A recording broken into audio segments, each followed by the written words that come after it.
Dá uma salva de palmas ao Senhor, queridos. Glória a Deus. Glória a Deus. Glória a Deus. Abra sua Bíblia no Salmo de número 51, a partir do versículo 1. Salmo 51, a partir do verso de número 1. Glória a Deus. Glória a Deus. Salmo 51, a partir do verso 1.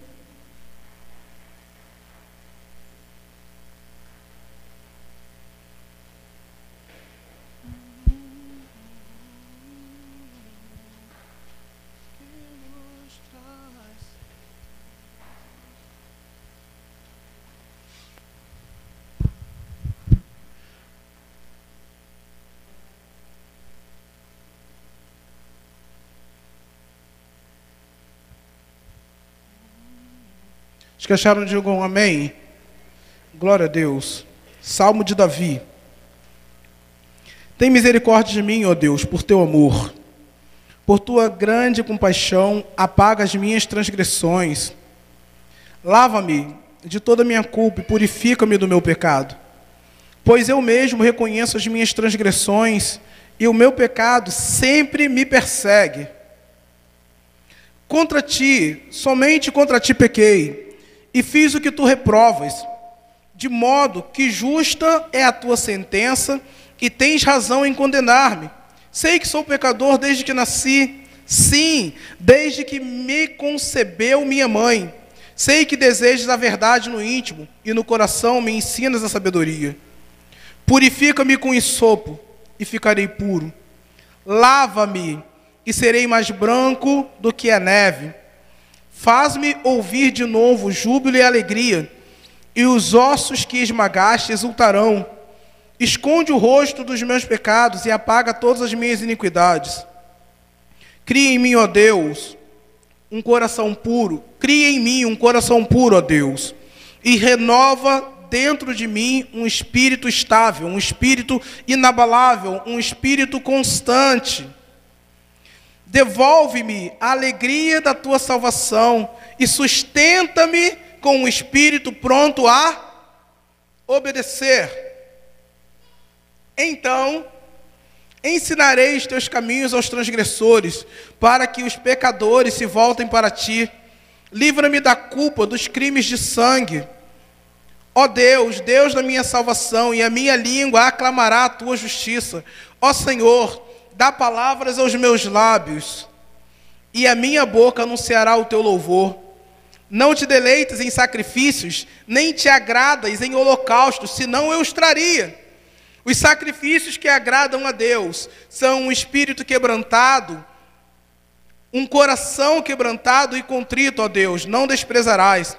Por tua boa vontade, faze Sião prosperar. Ergue os muros de Jerusalém, então te agradarás dos sacrifícios sinceros, das ofertas queimadas e dos holocaustos, e novilhos serão oferecidos sobre o teu altar. Fala assim: cria, Senhor, cria em mim um coração puro, renova em mim um espírito inabalável. Vire para sua irmã e fala assim: coração puro, espírito inabalável.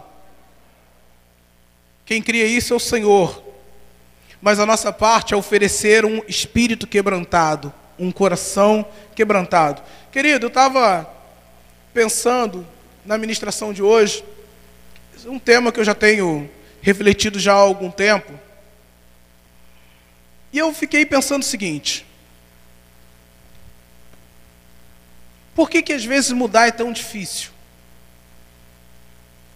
Por que às vezes mudar é tão difícil? Fala assim para o teu irmão: por que às vezes o processo parece ser tão complicado? Porque apesar de tanto conhecimento que a gente tem, existe dificuldade em mudar.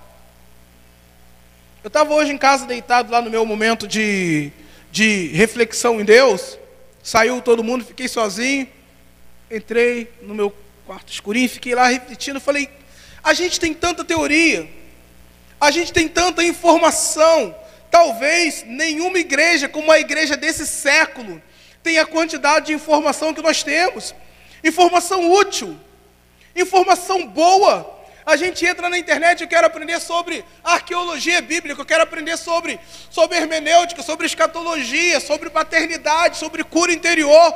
Antigamente, por exemplo, para você ouvir uma ministração da Neuza Itioca, você tinha que viajar, gastar dinheiro, esperar uma agenda para ouvir 2 horas de uma palavra libertadora. Hoje você entra na internet. Nós temos muita informação como talvez nenhuma outra geração teve. Eu acho que a igreja nunca teve tanto conteúdo bíblico bom como nós temos nesse tempo. Nós temos muita informação. Éramos para ser talvez a igreja mais poderosa, mais relevante, mais santa, mais parecida com Jesus de todos os tempos. E por que às vezes mudar é tão difícil, apesar de todo o nosso conhecimento, de toda a informação que a gente carrega com a gente mesmo? A gente olha, por exemplo, para o apóstolo Paulo. O apóstolo Paulo, enquanto ainda Saulo, era um conhecedor profundo da lei e tinha dificuldade de domínio próprio. Depois que ele se converte, ele passa 2 anos aproximadamente sendo ministrado por Ananias. E ainda assim, o seu ministério já iniciado, já apóstolo, ele diz: eu me sinto miserável porque eu não consigo fazer a coisa certa que eu quero fazer e a coisa errada que eu não quero fazer, volta e meia eu me pego fazendo. E a gente olha e fala assim: uau, Paulo, como pode?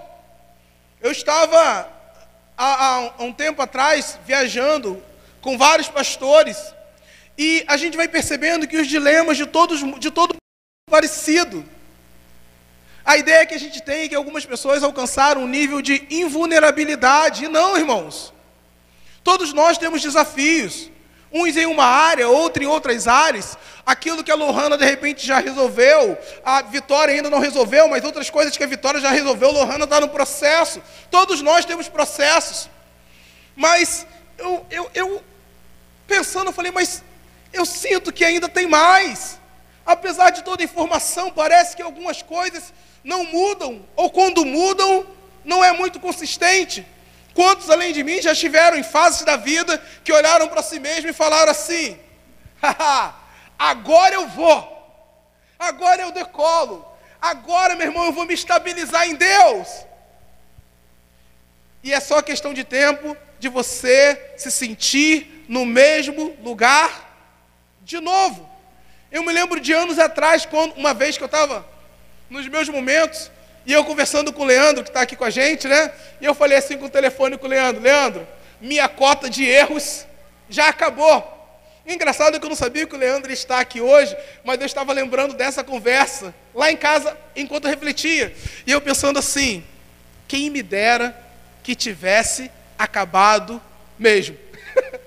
No momento que eu pego o telefone para ele, isso deve ter pelo menos uns 6 anos, eu falei: Leandro, cheguei na fase da minha vida que a minha cota de erros acabou. Eu não tenho mais o direito de errar. Naquele momento eu entendi o seguinte: agora eu vou. E eu fiquei rindo sozinho em casa, lembrando da minha conversa com o Leandro e pensando: quem me dera tivesse sido conforme eu acreditei que seria. E para minha surpresa está o Leandro aqui. A propósito, muito bem-vindo, viu, Leandro? Quantos já se sentiram voltar para o final da fila algumas vezes em relação à vida com Deus? O que é voltar para o final da fila? Você avança, e você fala: agora eu vou, eis aqui, Senhor, é daqui para as nações. Daqui a pouco você dá um tropeção e quando você olha, está lá você recomeçando de novo. Isso é muito frustrante. E o problema é que, além de frustrante, vai passando o tempo, que isso vai sendo desgastante. E esse desgaste vai chegando um momento que vai gerando na gente a falta de credibilidade na nossa própria história. Quantos sentiram voltar para o final da fila? Quantos já sentiram momentos que você olhou para você mesmo e falou assim: eu acho que já deu, cara, acho que esse negócio de servir a Deus não deve ser para mim. Eu nunca vou ser como o Luiz Hermínio, como os Valadões, como os Malafaias, como os bravos. Eu acho que nem manso eu sou, tem os bravos, deve ter os mansos e os covardes. Eu devo estar nos covardes, eu não sei. Deve ter alguma coisa em mim que me destaca da maioria dos seres humanos. E aí o que a gente faz? lasca livro, lasca pregação, e a gente se enfia dentro da igreja, e a gente vai se saturando de informação, porque a gente precisa entender, porque se eu entender esse conceito, aquele outro conceito, finalmente eu vou me estabilizar. Eu fico pensando que a nossa história com Deus, ela deveria ser, eu não sei por que eu não consigo pensar em nenhum outro exemplo quando eu falo sobre isso. É como se fosse você preparar um bolo. Eu nunca fiz um bolo, mas eu já vi o povo fazendo. Você tem que ter todos os ingredientes, primeira instância. Primeiro passo, você precisa saber o que você precisa. Fala para quem está ao seu lado, saiba o que você precisa em Deus. Saiba o que você precisa.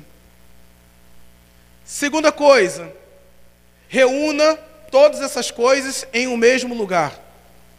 Ah, eu quero fazer um bolo. Esther agora aprendeu a fazer bolo, é a doceira da casa. Ela fala assim, pai, compra trigo, compra ovo, compra fermento, compra leite condensado, compra... Eu me lembro que ela fez um bolo uma vez, e no final ela falou assim, pai, você pode comprar um leite condensado que eu vou fazer na calda de chocolate? Eu falei, você vai fazer calda, filha? Ela olhou para mim e falou assim, é claro, né, papai? É claro, né? Tipo assim, uma coisa tão óbvia. E você tem todos os ingredientes no mesmo lugar. Feito isso, você precisa unificá-los. Você precisa misturá-los. Você precisa centrifugá-los. Agora, aqueles diversos elementos distintos se fundiram em uma coisa só. Você não tem mais ovo, trigo, fermento, açúcar, leite. Você tem agora uma massa uniforme. Você unta o tabuleiro, joga a farinha de trigo, estou entendendo, né, do negócio. Joga a massa dentro. Temos um bolo? Temos. Nós temos um bolo em potencial. Nós temos o necessário para termos um bolo. Mas para que tudo isso se transforme em bolo, eu preciso de fogo. Esse bolo precisa passar pelo fogo. Mas existe mais um processo. Não é só o fogo. É o tempo necessário para ele concluir o processo. Se você coloca um bolo mais tempo do que o necessário no fogo, ele vira um carvão. Se você tira ele antes do tempo, ele também não presta. Existe um tempo certo. Salomão, ele teve essa percepção, essa revelação, na verdade, quando ele diz que há um tempo determinado para todo o processo debaixo do céu. Existe sim, irmãos, uma maneira de sermos firmes e constantes no Senhor. Existe uma maneira, sim, de nós não precisarmos ficar voltando para o final da fila sempre. O projeto de Deus não é que a gente viva caindo para levantar. Só que a nossa falta de estabilidade é o resultado natural da nossa desconsideração de alguns princípios ao longo do processo. Você não tem bolo sem leite, sei lá, vou falar, no meu bolo não tem leite. Você não tem bolo sem leite, você não tem bolo sem forno, você não tem bolo sem tempo. E esse tempo é um tempo específico para cada bolo. Bolo de milho tem um tempo, acredito eu. Bolo de trigo tem outro tempo. Pudim tem outro tempo. Cada pessoa tem um tempo em Deus. O meu tempo não significa que vai ser o tempo do Rogério, que de repente não é o tempo do Jackson, que de repente não é o tempo do Patrício, do Leandro ou do Plácido. A Bíblia fala que há um tempo determinado para todo o propósito debaixo do céu. E esse tempo não é o meu tempo. Eu estou no tempo de avançar, tempo. Não. Esse tempo que Salomão fala é o tempo Kairos, é um tempo que é governado pessoalmente pelo próprio Deus. Qual é o tempo que Deus te precisa para concluir aquilo que Ele te prometeu? O tempo necessário. O problema é que muitas vezes a gente está no forno e fala assim, pô, já estou muito tempo aqui, cara, quer saber? Vou pular fora do forno. Você pula e desmancha. Porque a massa não estava consolidada ainda. Quantas vezes você sai de uma conferência de avivamento cheio, e você sai da presença, sai do posicionamento antes do tempo, você desconstrói aquilo que era genuíno, mas ainda não tinha sido o tempo suficiente. Outros ficam mais tempo em alguns processos e perdem o tempo de Deus para suas vidas. E o ciclo muda. Todo mundo vai e você fica. Existe um tempo específico.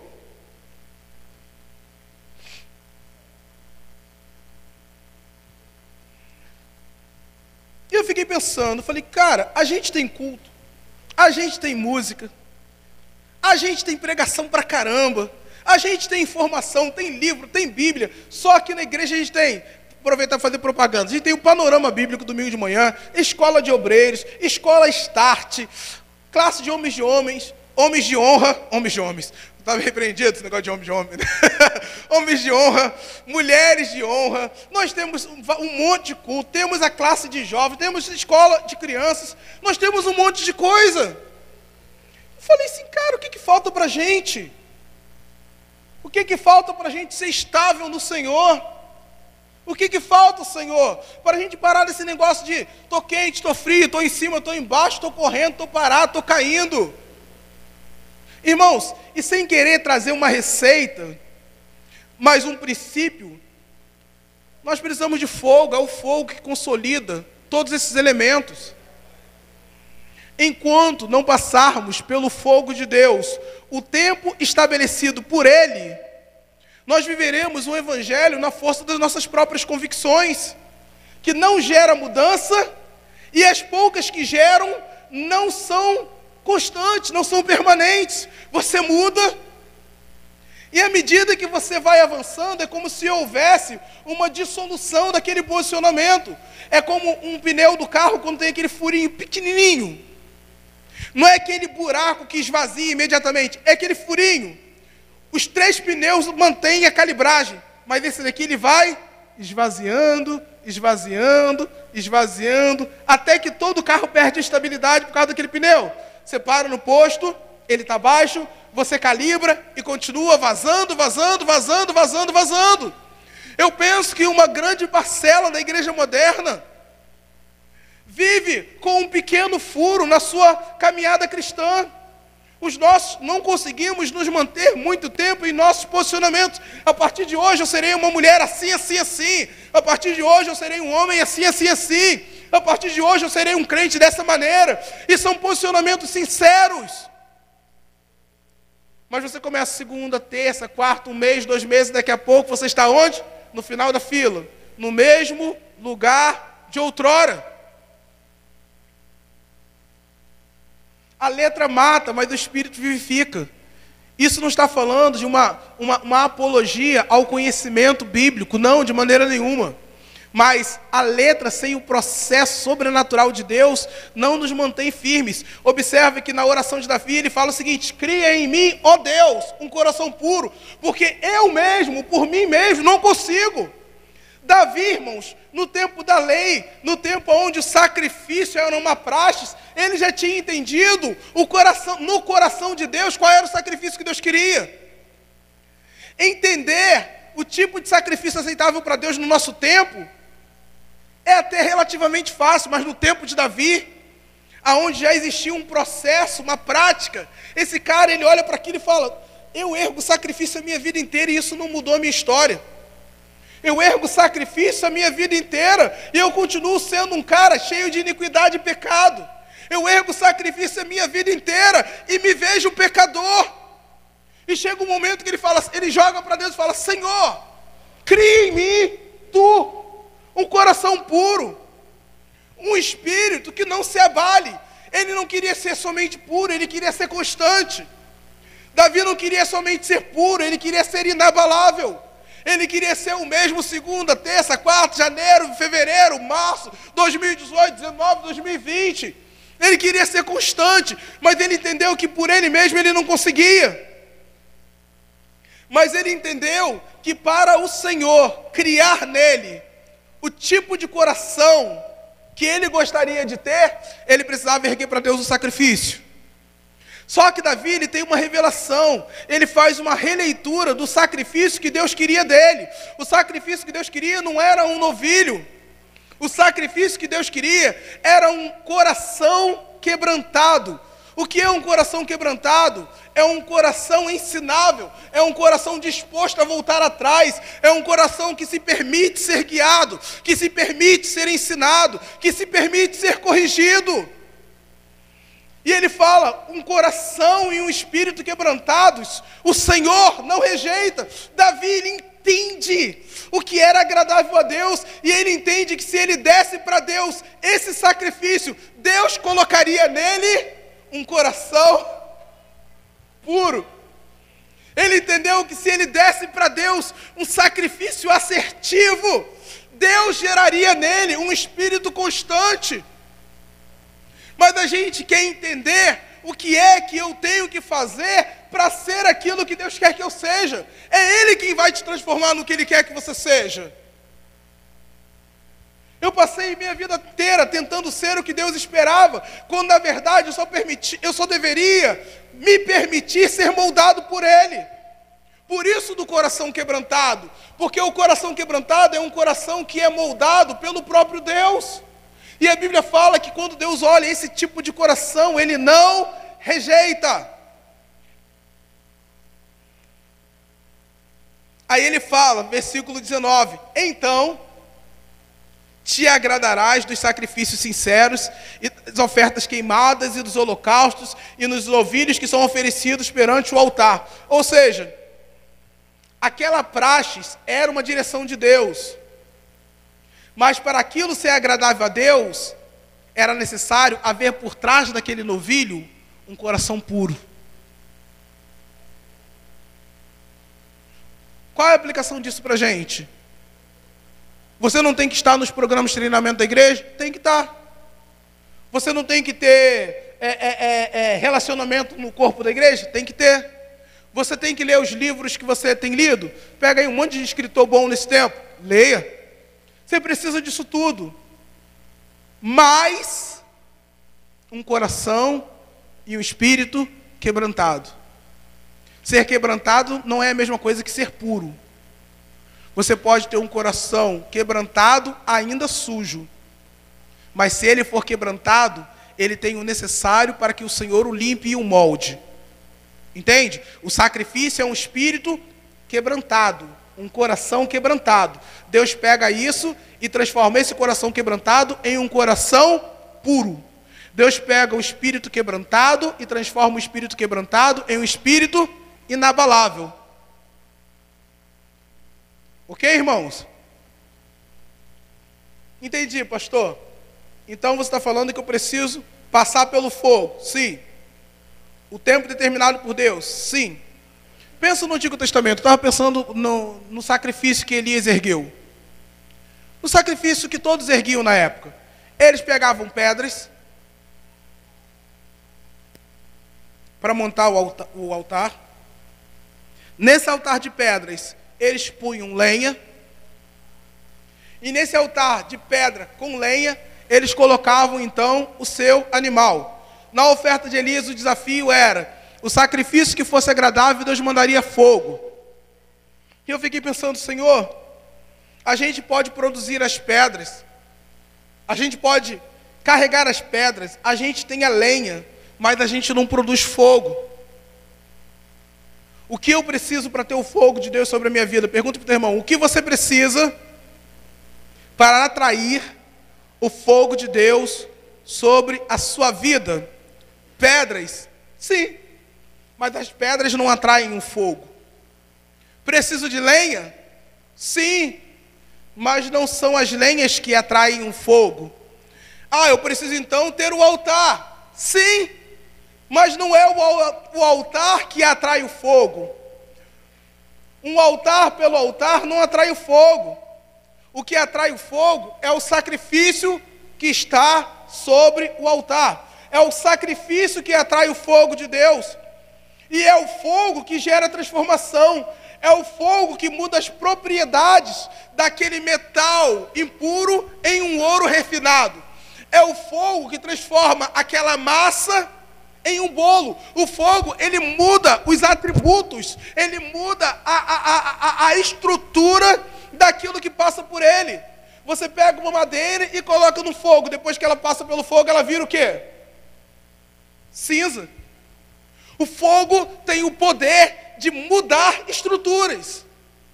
E falo isso por experiência própria.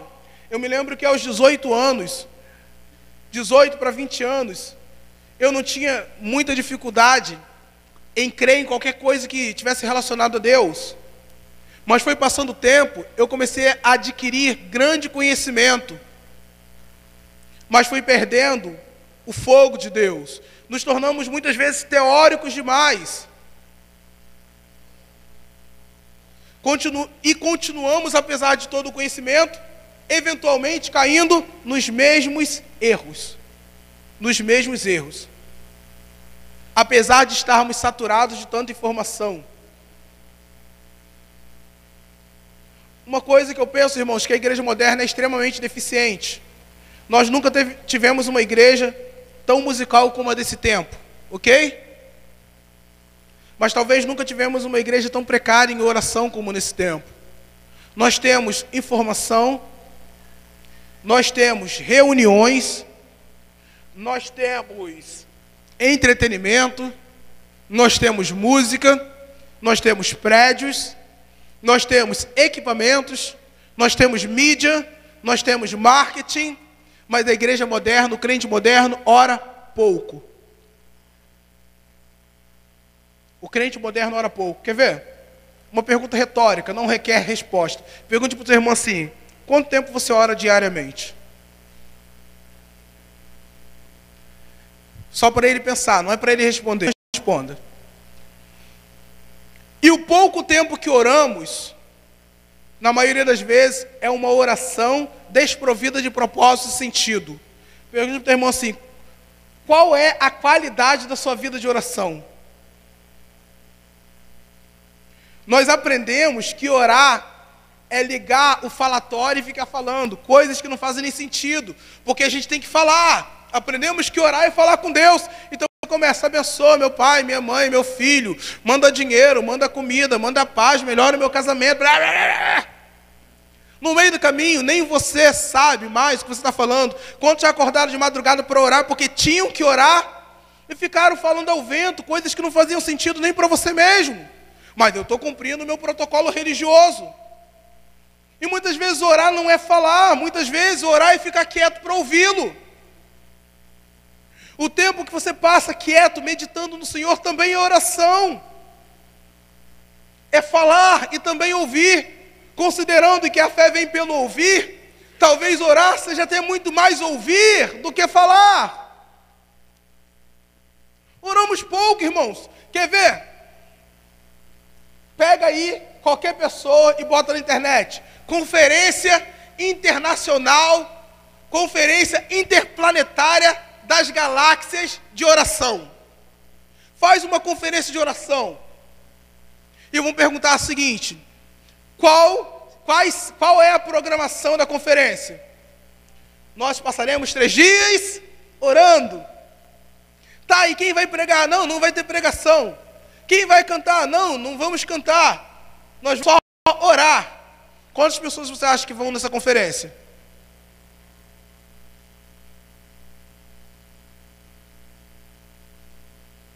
E aí você chega no ambiente de oração, está aquela gritaria, parece gente doida, aquela coisa toda. Só que ninguém aguenta ficar gritando 3 horas. Daqui a pouco o que acontece? Você cansa. E na hora do silêncio, qual é a leitura que nós fazemos? Aquelas vigílias de madrugada. Tem aquele momento que vem aquela coisa toda, e isso também é de Deus. Mas no momento que essa barulhada toda acaba, qual é o sentimento que você tem? Pô, agora esfriou, cara. Aí é a hora que você vai no banheiro, vai tomar um cafezinho, vai beber uma água. E quem disse que aquele momento de silêncio também não era tempo de oração? E teve a vigília aqui, irmãos. Tem aqueles picos. Tem um momento que você para a música, para tudo, e fica todo mundo quietinho, ouvindo. É o tempo no forno. Nós temos aqui um perito em churrasco, que é o Patrício. Se você for fazer churrasco na sua casa, chame o Patrício. O primeiro churrasco que eu fiz na minha vida, eu casado quis impressionar a minha esposa. Então eu vou fazer um churrasco para ela, porque marido faz churrasco. Eu pedi a churrasqueira emprestada para o Patrício. Eu tinha comido churrasco a minha vida inteira, mas nunca tinha me preocupado em prestar atenção no processo. Ele me emprestou uma churrasqueira pequenininha, parecia um porquinho. Irmão, eu lasquei fogo na carne, porque na minha cabeça, o que fazia o churrasco era o fogo. Crente precisa de fogo. Irmão, minha esposa, eu vi o quanto essa mulher me ama, porque ela ainda agradeceu por aquele torrão que eu a servi. Depois eu entendi que não é o fogo que prepara o churrasco, é o calor da brasa. Quando você bota um bolo no forno, ele não tem contato direto com o fogo, mas tem fogo ali. Entende, irmãos? Tem momento que você vai ter o atrito direto do fogo. Tem momento que você vai estar apenas sob o calor do fogo. Somente sob o calor. É aquele momento onde você olha e você não vê aquele fogaréu todo, mas o fogo está ali. Você não vê aquele fogaréu todo, mas a temperatura permanece. E continua havendo fogo. E ele continua transformando. O povo vai achar que eu estou estudando livro de receita. Mas faz um prato lá em banho-maria. Tem contato com fogo? Mas como que o trem fica pronto? O calor. Mesmo que o fogo não apareça, não significa que ele não esteja presente, entende, irmãos? Vai ter momentos que você vai chegar em casa, vai dobrar o joelho e vai aparecer que não tem nada acontecendo, mas o forno está ligado. Naquele tempo de gritaria ou de silêncio, Deus está agindo em teu favor. Fala assim, irmão, precisamos orar. Fala para o irmão, precisamos orar da maneira certa. O fogo de Deus, que vem nos momentos que a gente está em oração, ele transforma caráter. Ah, pastor, Deus não transforma caráter, transforma sim. Transforma sim, irmãos. O momento que nós estamos no fogo de Deus, o fogo de Deus gera libertação de pecado. Aquele pecado que te acompanha há tanto tempo, o fogo de Deus te liberta, porque é Deus quem gera em você um coração puro. Isaías amava Deus, era servo de Deus, mas ele tinha lábios impuros. Isaías não era um ímpio, ele era um servo de Deus, ele já era servo de Deus. E ele constata que apesar de ser servo de Deus, ele era impuro. E não havia nada que ele pudesse fazer para se autopurificar. Mas nós, em nossa justiça própria, nós queremos nos purificar pelos nossos atos de justiça. Quando na verdade, é Ele quem nos purifica mediante o nosso quebrantamento. É Ele quem nos purifica mediante a nossa obediência. É Ele quem nos purifica mediante a observação dos princípios pré-estabelecidos por Ele. É Ele quem nos purifica à medida que a gente persevera no processo, o tempo necessário estabelecido por Ele. Se Deus te submete a um processo, fique nele até que Ele diga, pode sair, filho.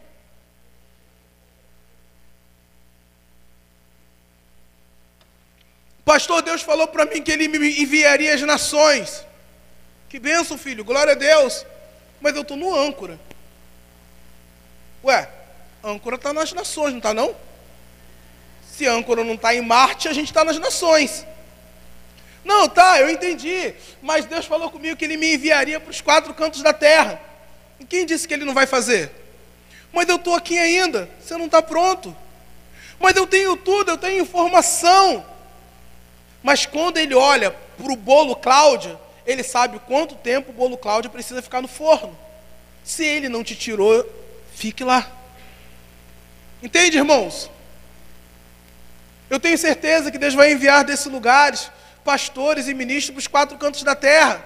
Mas se Ele não enviou ainda é porque a gente não está pronto.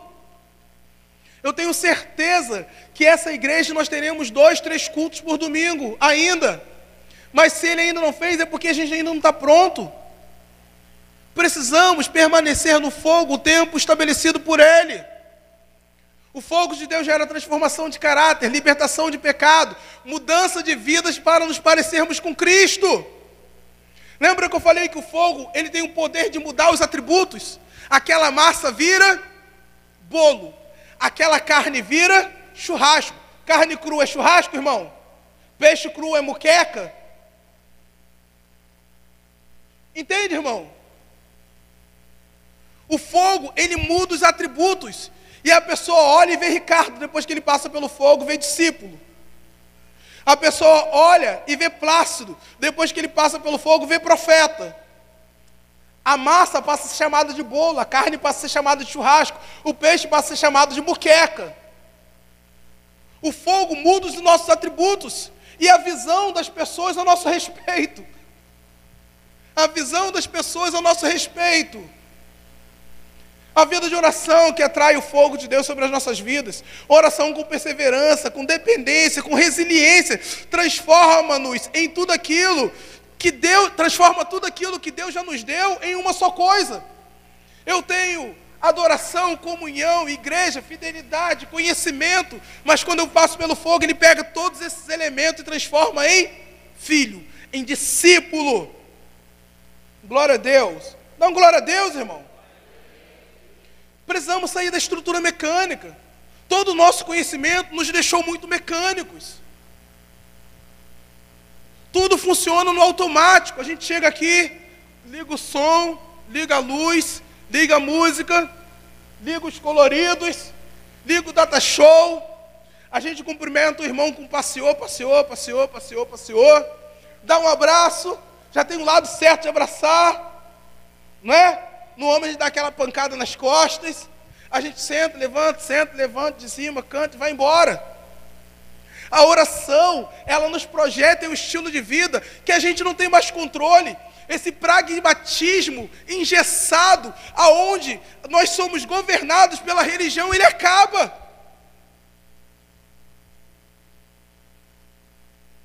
Em uma estrutura mecânica, não há necessidade de entrega. Tudo acontece planejadamente. Esse evangelho fast food que a gente vive hoje, irmãos, ele tem esterilizado a igreja. Nós temos igrejas lotadas, mas de gente que não se parece com Jesus. Igreja lotada de gente fora do propósito. Igreja lotada de gente que não é transformada. Igreja lotada de gente presa nos mesmos pecados de sempre. Igreja lotada de gente que vive um ciclo constante. Te levanta, cai. A pessoa vai, agora eu vou, agora eu volto, agora eu vou, agora eu volto, agora eu vou, agora eu volto. 10 anos se passaram e o sujeito está no mesmo lugar. Fora do tempo e do propósito de Deus. Fala assim, meu irmão, precisamos definitivamente do fogo de Deus sobre as nossas vidas. E o fogo de Deus, ele tem endereço certo para cair, irmão. Se você quer fogo de Deus, entenda. Deus só derrama fogo sobre o altar. A gente nunca viu em nenhum lugar da Bíblia Deus derramando fogo em qualquer lugar que não fosse um altar. Então veja bem, um altar precisa de ter pedra. O que é pedra, irmão? As pedras representam nossas dores, as nossas lutas, as circunstâncias que nos fazem tropeçar ao longo da caminhada. As pedras não têm a ver só com aquilo que fazem com a gente. As pedras têm a ver com aquilo que a gente mesmo faz com a gente. A pedra também está relacionada às nossas más escolhas ao longo do caminho. Pegue essas pedras e erga um altar para Deus. Pegue as suas circunstâncias desafiadoras e coloque diante do Senhor.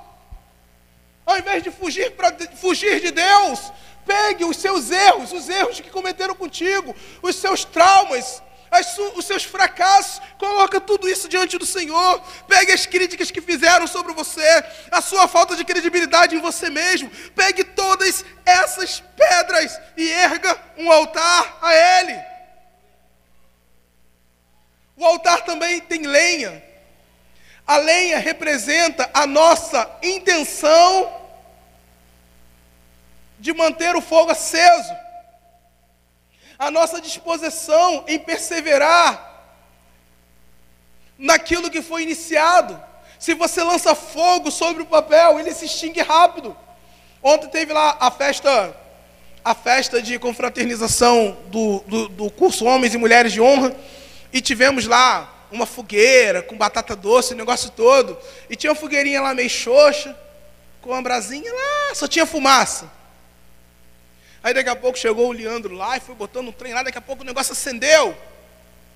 A lenha mantém o fogo firme, constante, vivo.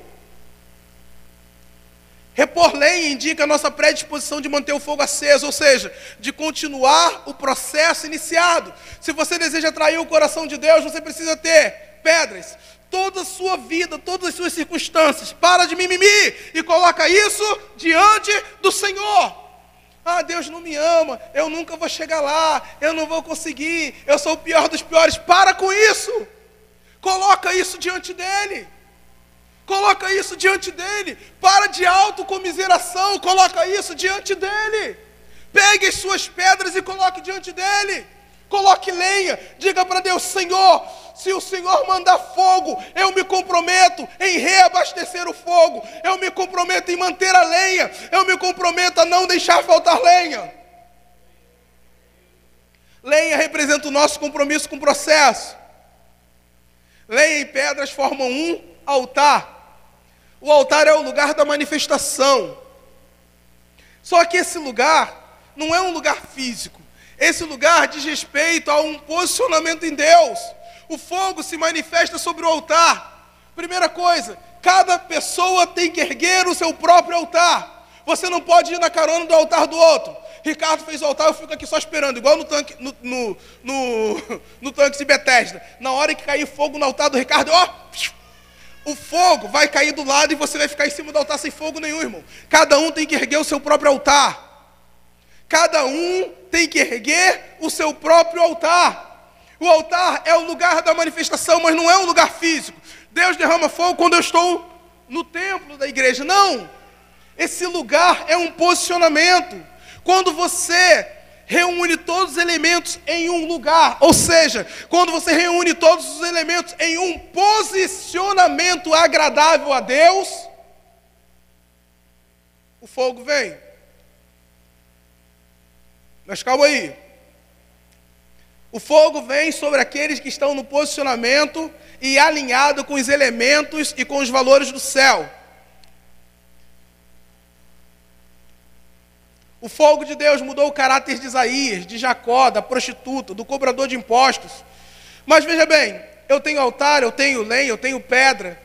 Mas o que atrai a manifestação do fogo de Deus não são as lenhas, não são as pedras. O que atrai o fogo de Deus é a qualidade daquilo que lançamos sobre o altar. São os nossos sacrifícios. Na judaica, os sacrifícios para serem aceitos, eles tinham que ser sem mancha, sem mácula e sem rugas.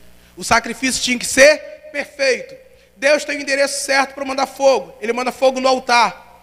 Mas Deus não aceita qualquer sacrifício como oferta.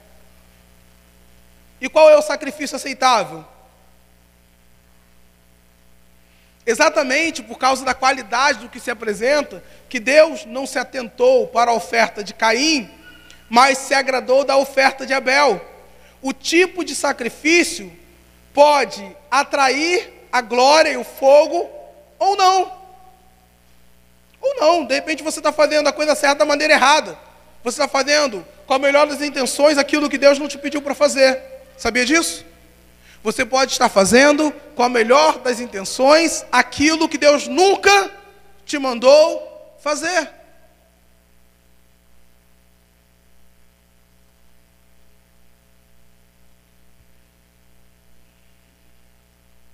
Glória a Deus. Nossa transformação, de fato, irmãos, a nossa libertação e a constância naquilo que acontece com a gente, só acontece quando o fogo de Deus vem sobre um sacrifício que é agradável a Ele. Eu creio que realmente vivemos dias que antecedem milagres, sinais e prodígios. Lembrei agora até do pastor José Bayer, que vai estar aqui com a gente dia 14 de agosto. Ele falou assim para mim: Pastor Ângelo, fala para a igreja convidar os enfermos. Fala para a igreja convidar os doentes. Fala para a igreja levar essas pessoas, porque Deus vai fazer milagres. E aqueles que não creem voltarão a crer depois desse dia. Então, irmão, eu creio nisso mesmo, que estamos vivendo dias que antecedem grandes moveres sobrenaturais de Deus.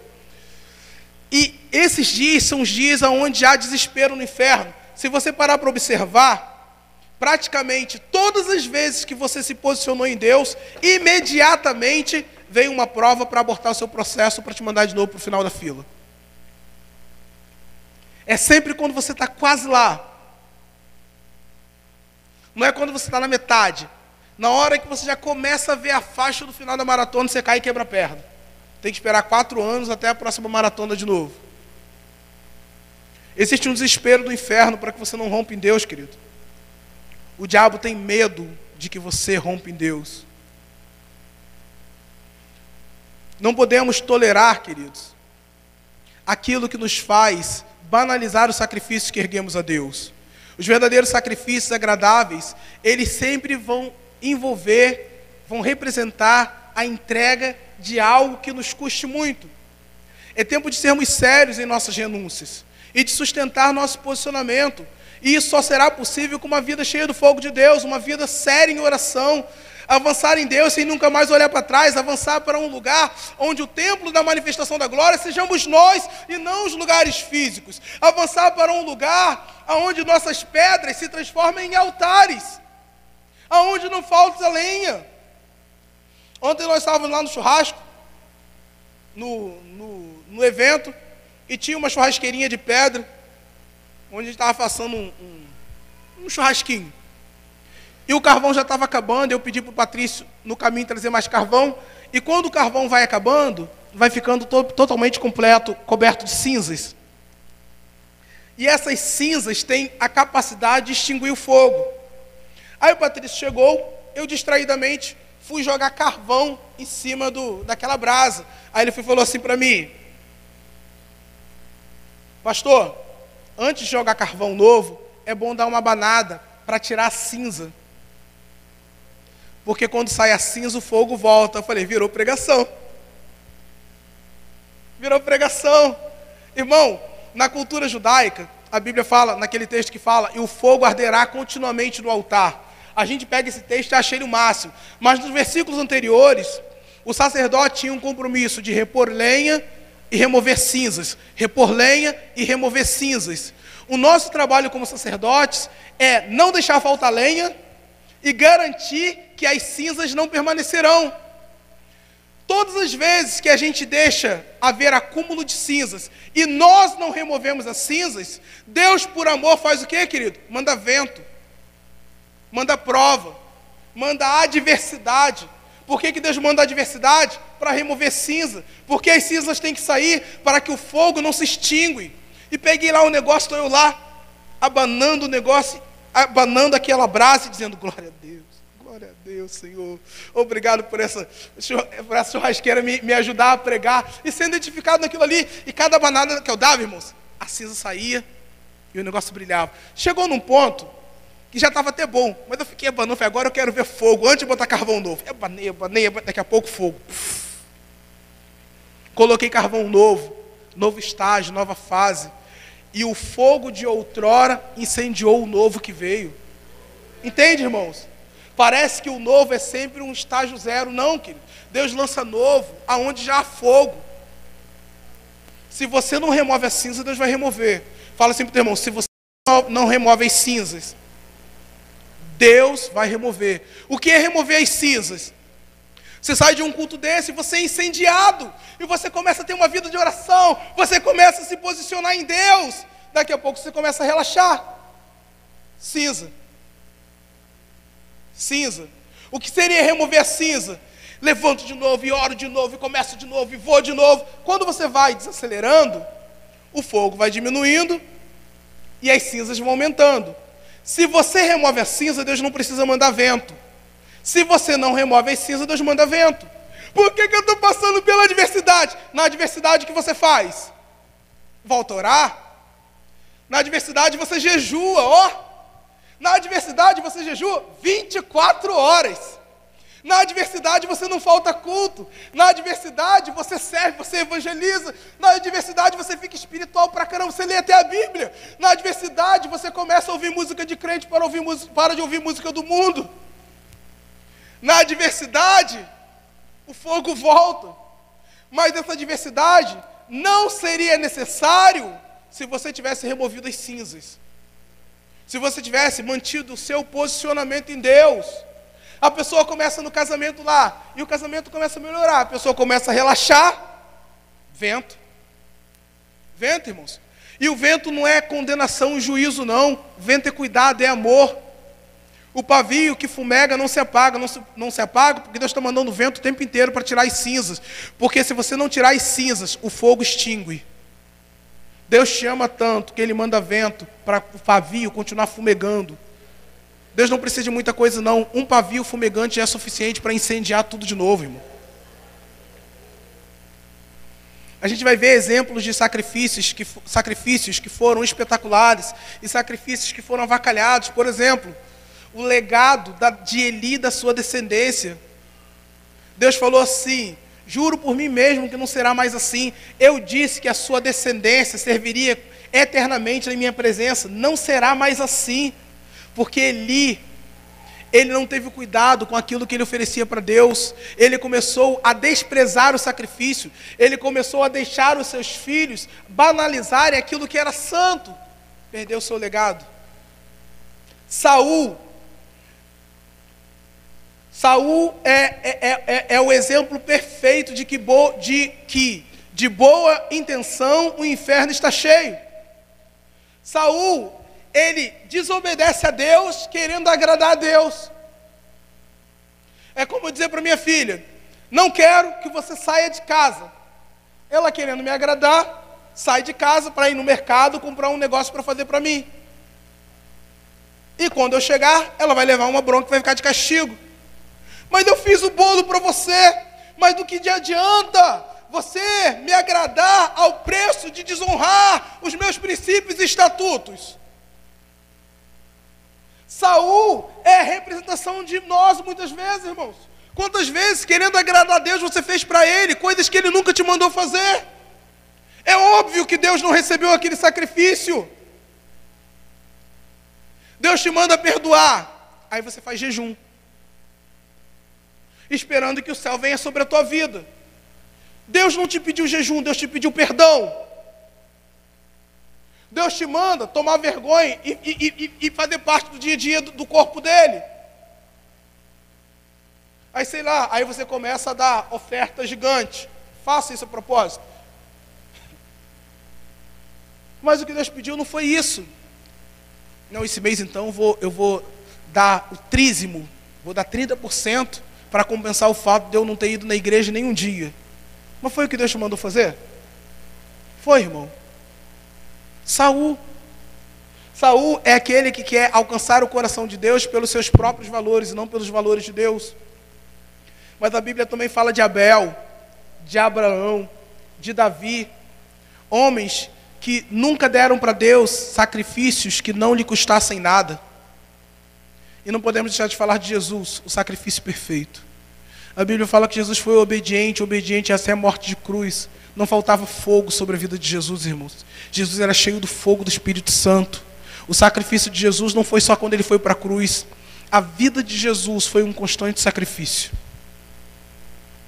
Fala assim para o teu irmão: se a sua vida for um constante sacrifício, o fogo arderá continuamente no altar. Ininterruptamente, irmãos. Ininterruptamente. O dia do basta tem que chegar, sabe, irmãos? Tem que chegar. Na vida de todo mundo, o dia do basta tem que chegar. Aquele dia onde você fala assim: acabou, chega disso, virou a página, deu o start. Às vezes, algumas situações difíceis, e todos os meus alunos que estão presentes, o que o curso representou para mim? O curso representou para mim o entendimento de que eu não sou aquela Brastemp toda que eu achava, nem Electrolux e nem nenhuma outra marca. Eu tenho muito trabalho, muito trabalho, muito trabalho.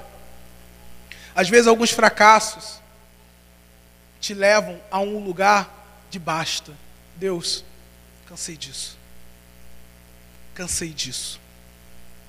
O cara passa a vida inteira na pindaíba, até que chega um dia assim que o caos acontece e ele fala assim: já deu. E ele entra no novo de Deus. O cara passa a vida inteira pecando, até que chega um momento que ele fala assim, passa uma vergonha, um constrangimento, e ele fala: já deu. Sua jornada não acabou, querido. Na verdade, ela está apenas recomeçando. O fogo, ele marca um novo ponto, um zero, um reset, um novo começo. Eu creio que essa é uma noite de novos começos, querido. Preste bem atenção. Você tem que fazer parte do processo. A não ser que você esteja morto, preste bem atenção. A não ser que você esteja morto, porque Lázaro estava morto, a filha de Jairo estava morta. A não ser que você esteja morto, enquanto você tiver vida, Deus sempre vai te envolver nos processos dele. E se você estiver morto, Deus vai fazer um milagre e vai envolver outros no teu processo. O sujeito já morreu espiritualmente. Deus vai te ressuscitar, mas vai usar essa oportunidade para ativar outras pessoas em volta. Lázaro não podia fazer mais nada, mas o povo que estava em volta podia. Remove a pedra, tira a atadura. Se ressuscitar o cara, ele não podia falar, mova-te pedra, né? Remova-te a atadura. Lázaro não podia fazer nada por si mesmo, mas quem estava em volta podia. Mas se você estiver vivo, Deus não vai usar ninguém no seu processo não, Ele vai usar em você mesmo. Frases como, que queres que eu te faça? Onde estão os teus acusadores? Perdoados são os teus pecados. Se tu podes crer, tudo é possível que crê. Quem os homens dizem que eu sou? São frases que envolveram as pessoas no processo dele. O milagre da viúva não dependia da entrega daquilo que ela tinha, lógico que não. Mas Deus queria envolvê-la no processo, por isso a necessidade de entregar tudo no altar. Um sacrifício perfeito é o meu tudo. O sacrifício perfeito é a obediência em dar o meu melhor. Para rompermos em Deus, às vezes teremos que subir em árvores como Zaqueu, entrar no meio da multidão como uma mulher com fluxo de sangue, suportar a humilhação e ainda assim perseverar como a mulher cirofenícia, perseverar no posicionamento, apesar de receber a notícia do fim das possibilidades como Jairo, ir além das muitas vozes que tentam nos fazer desistir como Bartimeu. Ele sempre te envolverá no processo. Tem que ter um altar e lembre-se, cada um tem que erguer o seu próprio altar e, havendo-o preparado, lançar sobre ele o seu próprio sacrifício. O sacrifício é você, querido. Queremos ser transformados ouvindo a respeito do sacrifício dos outros. Que lindo ouvir a história do pastor Luiz Hermínio. Que lindo ouvir a história, sei lá de quem. Mas se você quer ser transformado, você tem que ter o seu altar, você tem que erguer o seu sacrifício. Você não pode viver da experiência dos outros, do sacrifício dos outros, da entrega dos outros. Não, irmãos, cada um ergue o seu altar. Inclusive no casamento, querido. O casamento não anula a individualidade. Ah, eu não oro porque meu marido não ora. Não, irmão. Mas eu creio que se o seu altar for agradável a Deus, o seu sacrifício, o fogo dentro da sua casa vai aumentar a temperatura naquele ambiente. O seu cônjuge, seus filhos terão que ter o altar deles, mas eles já serão alcançados pela mudança da atmosfera, do fogo que cai no seu altar.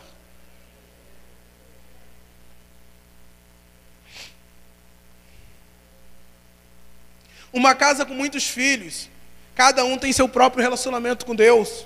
Por isso que cada um tem que ter o seu próprio altar. Eu tenho 2 irmãos. Cada um tinha um relacionamento com o pai.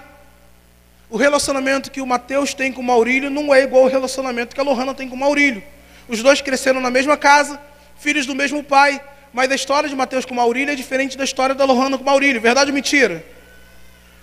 Cada um tem sua história em Deus, por isso que cada um tem que ter o seu altar. E o relacionamento se move conforme o propósito e destino de cada filho. O relacionamento do Ricardo com Deus é diferente do relacionamento do Patrício, porque o propósito traçado para o Ricardo é diferente do propósito traçado para o Patrício. Por isso que o Ricardo não pode ir na aba do altar do Patrício, e nem o Patrício no altar do sacrifício do Ricardo. Cada um tem a sua história em Deus, mesmo sendo o mesmo pai. O fogo nos purifica, consome, transforma a nossa superfície, nos amadurece, restaura em nós o nosso destino original, nos dá responsabilidade com o nosso propósito para vivermos para tudo o que fora dito a nosso respeito antes do início dos tempos. É tempo de erguermos um altar, queridos. É tempo de lançarmos o nosso sacrifício, o fogo está chegando. Mas se no meio do caminho o que estiver sobre o altar não for agradável, o fogo para. O fogo que é liberado do céu, ele pode parar no meio do caminho. Depende de você. E eu falei, Senhor, mais uma mensagem, a gente precisa ir um pouco além. Minha esposa tem falado muito comigo sobre algumas coisas. E eu falei, Senhor, eu preciso de uma direção do Senhor a respeito da nossa igreja. Precisamos ser uma igreja cheia do fogo, uma igreja cheia de arrependimento, cheia de quebrantamento. E nós vamos treinar, irmãos. Vamos treinar. Nós vamos começar hoje 21 dias de jejum e oração. Sabe quando vai terminar o 21º dia? No dia 12, dia do aniversário da igreja. 21 dias, 3 semanas. Nós vamos estar na igreja todos os dias, das 20 às 21 horas orando. Todos os dias nós estaremos em jejum, de pelo menos 12 horas. Cada crente liberado. Ou você vai fazer de 8 às 8, de meia-noite a meio-dia, de meio-dia à meia-noite, ou de 24 horas. Mas o desafio é que cada crente esteja em pelo menos 12 horas de jejum, 21 dias. O desafio é que todos nós, durante os 21 dias, venhamos à casa de Deus. Nós vamos orar aqui. Prestem atenção, irmãos. Alegrei-me quando me disseram, vamos à casa de Deus. A Bíblia fala que no Pentecostes estavam todos reunidos no mesmo lugar. Existe um poder na unidade da igreja. Por isso que eles se encontravam para orar todos os dias. Quando que a igreja primitiva orava, irmãos? Juntos. Digo juntos. Todos os dias. Todos os dias estavam reunidos no mesmo lugar. Até que foram vistas sobre eles línguas repartidas como que de fogo. Não será diferente com a gente. Todos os dias vai ter um pastor dirigindo um turno de oração. Todos os dias essa oração vai ser regada com adoração. Oração e adoração. Oração e adoração. Oração e adoração. Até o dia 12 de agosto. Entregaremos o nosso propósito. Iniciaremos o aniversário da igreja. E eu creio, irmãos, que depois desses dias as nossas vidas e a nossa igreja não será mais a mesma. Está chegando o nosso tempo de crescer, queridos. Mas a gente precisa desse fogo sobre nós. Senão nós nos tornaremos uma igreja administrada pelo homem e não por Deus, guiada pelas nossas percepções e não pelo Espírito. A partir de amanhã, todos os dias, das 20 às 21 horas, estaremos todos reunidos no mesmo lugar, até que as pessoas verão línguas repartidas como que de fogo sobre as nossas vidas, irmãos. Amém, irmãos? Se você aceita esse desafio, se coloca de pé. Durante esses 21 dias, eu quero que você encontre na igreja um amigo de oração. O que é isso? Alguém que vai te ajudar a não abandonar o processo. Então eu queria que você, que é um membro da igreja mais antigo, saísse do seu lugar agora, procura alguém dos que estão aqui. Alguém que você vai poder ajudar. Alguém que você vai poder, todos os dias, ao longo do dia, ligar para essa pessoa, orar com ela. E no momento nosso aqui, você vai ter um tempo de oração com o teu amigo de oração. Procura alguém, é rapidinho. Você que é membro da igreja, procura alguém que está chegando, alguém que é novo ainda, alguém que... Se você está chegando na igreja, não conhece ninguém, pega alguém que você já sabe que é constante da igreja, para você não orar sozinho. Vamos lá. Rapidinho. Procura alguém que você assuma o compromisso de orar junto durante 21 dias, querido. 21 dias orando junto com essa pessoa. 21 dias orando. Para você não ficar ligando para a mulher de ninguém, nem para o marido de ninguém. Fica o irmão com o irmão, o irmão com o irmão. Ô Rodrigo, você vai orar com a Sabrina mesmo? Tá bom então. Vamos lá, gente. Isso aí. Arruma um amigo de oração. Querido, fala assim para as pessoas que estão ao seu lado. Fala assim, durante 21 dias, eu não vou te perturbar, mas eu vou te abençoar tanto, que vai até parecer que eu estou te perturbando. Vou ficar no teu calcanhar. Fala para ele, você não vai se livrar de mim. 21 dias, querido. 21 dias. Te amo, Felipe. 21 dias. Alessandra, minha filha, fica com alguém, você é da casa. Vamos lá. Procura alguém. Isso. Ângelo e Alana, procura alguém. Junta com o David aí na frente, porque ficar sozinho. Quem vai pegar a Alana aqui para orar com ela? Roberto, pega a Alana. Pega mais uma, irmã. Você é evangelista, tem que ficar com mais de um. Isso. Durante 21 dias, querido, veja bem, todos os dias você vai ter contato com essa pessoa. Por telefone. Nossa. WhatsApp não manda texto não. Pode ser pelo WhatsApp, mas telefona, fica menos impessoal. Todos os dias você vai compartilhar uma palavra com essa pessoa. Antes do culto você vai ter um tempo de oração no telefone com essa pessoa. E vai ser um encorajador para que ela venha à noite. 21 dias, tá, irmãos? Ah, pastor, está fazendo isso para encher a igreja? Não, estou fazendo isso para que a gente seja curado, para que a gente seja liberto, para que a gente seja transformado. A gente precisa de chegar num tempo do basta, irmãos. O tempo do basta chegou. O fogo está chegando, amém? Comece a orar por essa pessoa nesse momento. Comece a orar por essa pessoa.